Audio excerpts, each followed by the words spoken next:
I had just taken my first sip of coffee when it happened. The taste was sharp, oversteeped and metallic, but it jolted me awake in that comforting way. Outside, the low hum of Los Angeles traffic filtered through the open window, merging with the soft rustle of palm trees swaying in the evening breeze. Our daughter, Lily, was asleep down the hall, her white noise machine whispering ocean sounds under her door. It was, by all accounts, an ordinary Tuesday night. Until my phone buzzed. I didn't recognize the number.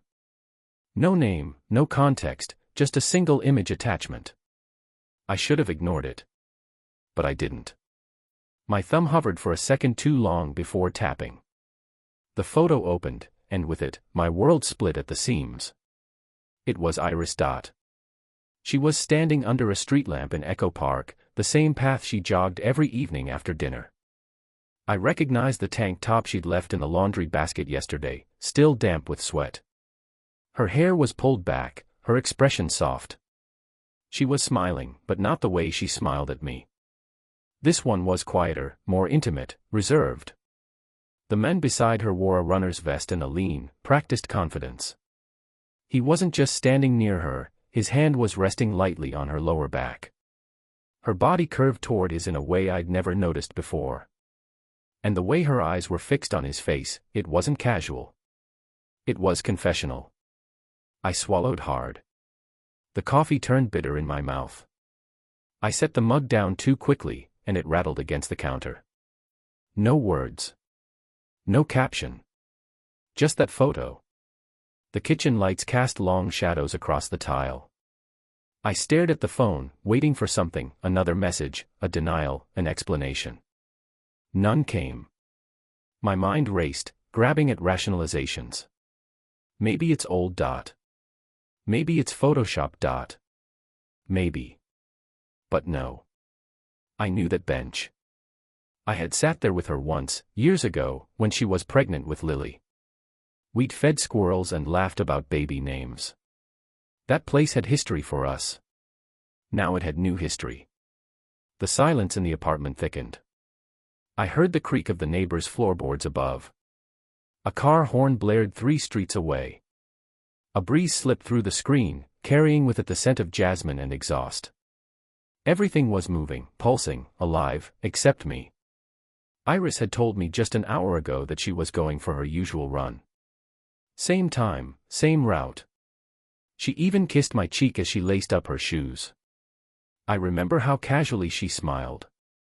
I remember thinking I was lucky. The realization didn't crash, it unfolded. Like something already known, just waiting for permission to surface. Pieces slotted into place in eerie silence, her recent distance, the late-night showers, the sudden interest in running shoes and solo playlists. I didn't cry. I didn't scream. I didn't even text her. Instead, I stood there in the kitchen, the image burning into my retinas like a brand. A hand on her back. Her smile angled toward someone else. The park light framing them like a stage. She was gone already. And I had just become the last to know. It's strange how memory works when you're looking backward. Everything Iris and I built had the shape of something solid. On Sundays, she made banana pancakes with extra cinnamon because Lily liked the smell. We painted the living room together last spring, arguing over paint chips, settling on soft birch, and laughing when the first coat dried yellow instead of cream. She curled into me on the couch during horror movies, always pretending she wasn't scared even though I felt her flinch. That life felt real. Stable. And yet, as I sat alone at the dining table that night, the shadows of those memories began to warp. The moments I used to cherish flickered under new light, retrospect had a cruel clarity. It started months ago, though I didn't see it then. Her runs had become longer. What started as quick 30-minute loops turned into 90-minute excursions. She said it helped her think, that the movement cleared her head. She bought new gear, breathable fabrics, flashy compression socks, a fitness watch that buzzed constantly. I encouraged it. Whatever keeps you grounded, I said. I didn't realize she meant grounded with someone else. One night I'd walked past the bathroom while she was toweling off. Her phone buzzed on the counter, lighting up with a message that disappeared too fast. Nice pace tonight. You killed that final stretch. I asked who it was from. She said, a running app notification, then flipped the phone over. I nodded. I trusted her. Weeks later, a receipt slipped out of her gym bag. One of those narrow thermal strips from a boutique cafe in Silver Lake. Not unusual, except it was time-stamped for 9:47 p.m. on a Thursday. Her runs usually ended by 8:30. I picked it up, turned it in my fingers, then threw it away. Trust again. Iris started staying up late, scrolling on her phone under the covers. I'd catch the faint glow from the screen reflected in her glasses. She claimed it was Instagram, nothing more. And then there were the silences. Conversations that used to stretch over dinner became tight, clipped. She'd answer questions with a smile that never reached her eyes. Just tired, she'd say. Work's been non-stop. I believed her. I always believed her. Until that photo arrived. In the days that followed, I couldn't sit still. I needed answers, something to anchor the suspicion now clawing inside me. I remembered that her fitness tracker synced to the cloud. We had set it up together months ago, one shared account so we could compete on weekly step goals. She'd forgotten that. When I logged in, I saw every run, every route mapped out in neon lines across Los Angeles. Most nights followed the same loop through Echo Park, looping around the lake, then dipping into a side trail just before sunset. But every Friday for the past 6 weeks, her run stopped short at a pin drop near a secluded grove. Her pace dropped to 0 for 20 to 30 minutes, then resumed again. I screenshotted everything. I searched her Venmo history, small charges labeled with emojis, casual but coded, a slice of cake, a shoe print, a flame. One stood out. Payment to J. Monroe with the caption, "You always push me past my limit, sweat droplets." I didn't recognize the name. But I recognized the tone. I still hadn't confronted her. I needed more. So I called Hannah, our mutual friend, the kind who notices everything but never volunteers it. We hadn't spoken one-on-one in months. I tried to keep my voice light, casual. "Hey, just checking in. You seen Iris lately?" A pause. Too long. "Yeah," she said slowly. "Actually, she mentioned she's been training for a marathon with someone. A guy named Josh, I think. They do night runs." "Josh," I repeated, tasting the name like vinegar. "She said he's harmless," Hannah added. "But I mean, she never used to run with anyone, right?" "No. She didn't." I ended the call with a hollow thank you and sat on the edge of our bed, staring at the muted television screen. I could see my reflection in the glass. Tired. Still in the same t-shirt I wore when I put Lily to bed. My mind throbbed with images I hadn't seen but now imagined clearly. That night, I checked my daughter's room. She was curled beneath a mountain of stuffed animals, thumb in her mouth, forehead damp with sleep. Her whole world still fit between storybooks and bedtime songs. I stepped into the hallway and slid open Iris's closet door. Her running shoes were there, neatly aligned. Her water bottle, still half full. I picked up her hoodie, it smelled like eucalyptus and distant cologne. Not mine. That's when I knew. She wasn't just running. She was running toward something. Or someone. I put the hoodie back and shut the door gently, like sealing a vault. I didn't cry. I didn't rage. Instead, I opened my laptop. It was time to build a file.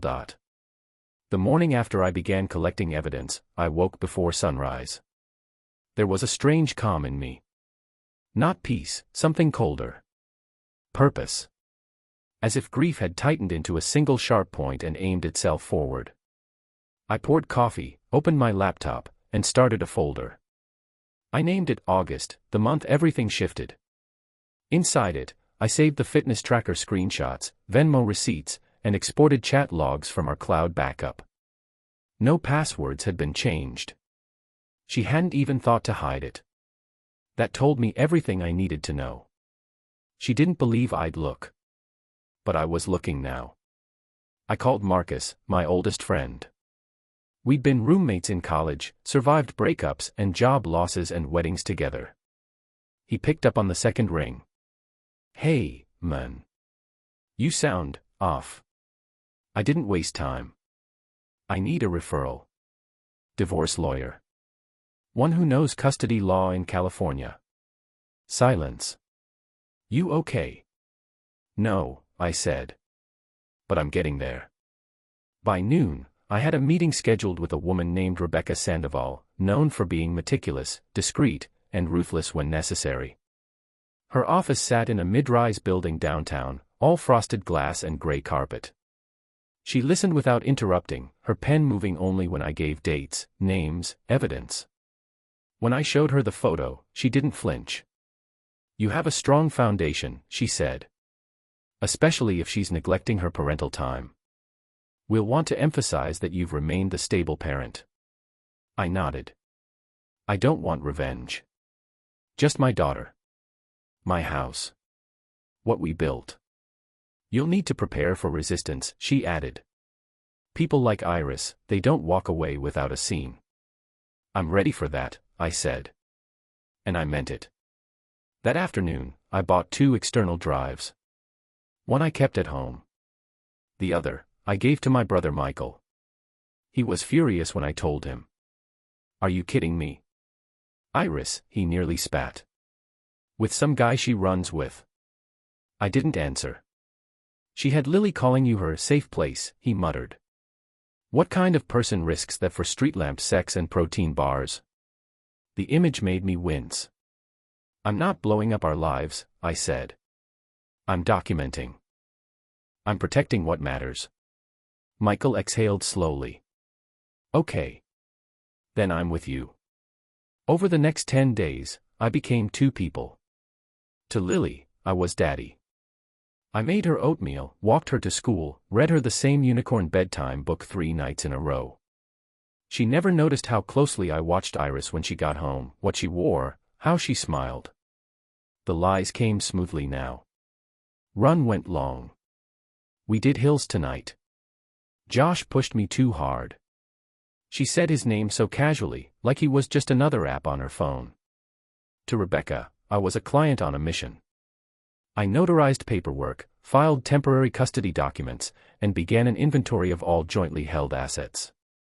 The house was in both our names, but I had proof I'd made the down payment. My payroll history showed I covered the mortgage. She only started contributing once Lily entered preschool. Iris didn't know any of this was happening.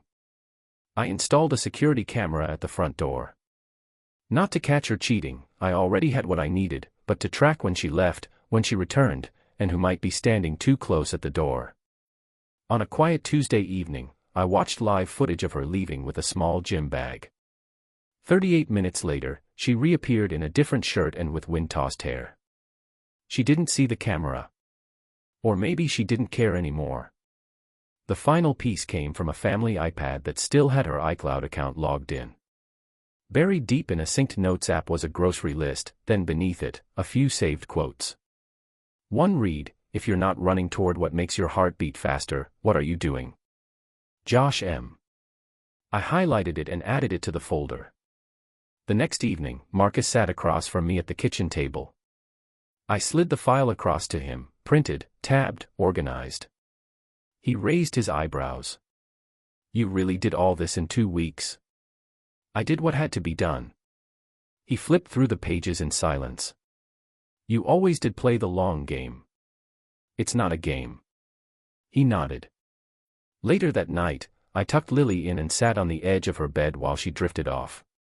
Her fingers wrapped around mine, warm and trusting. I stared at the ceiling for a long time, listening to her breathe, wondering if someday she'd ask why things ended. I wouldn't tell her about the photo. Or the receipts. Or the smile that wasn't meant for me. I'd tell her I chose peace over chaos. That I loved her more than I hated the betrayal. That I stayed steady so she didn't have to feel the ground shake beneath her. The next day, I emailed Rebecca. "I'm ready," I wrote. "Let's move forward." I asked Iris to meet me at the house on Saturday afternoon. She didn't suspect anything. I said Lily was with my brother for the weekend and we needed to talk about summer plans.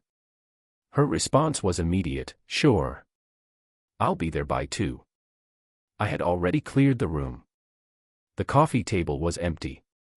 No toys, no magazines, just one framed photo, our wedding portrait, centered and face down on the table. The deliberate placement felt necessary. Like punctuation. When she walked in, I saw it, the flicker of discomfort in her eyes. She looked around, noting the quiet, the stripped-down air of the room. "What's going on?" she asked, closing the door behind her. I motioned to the couch. "Sit." She didn't move right away, then finally did. Her posture was too straight. Defensive.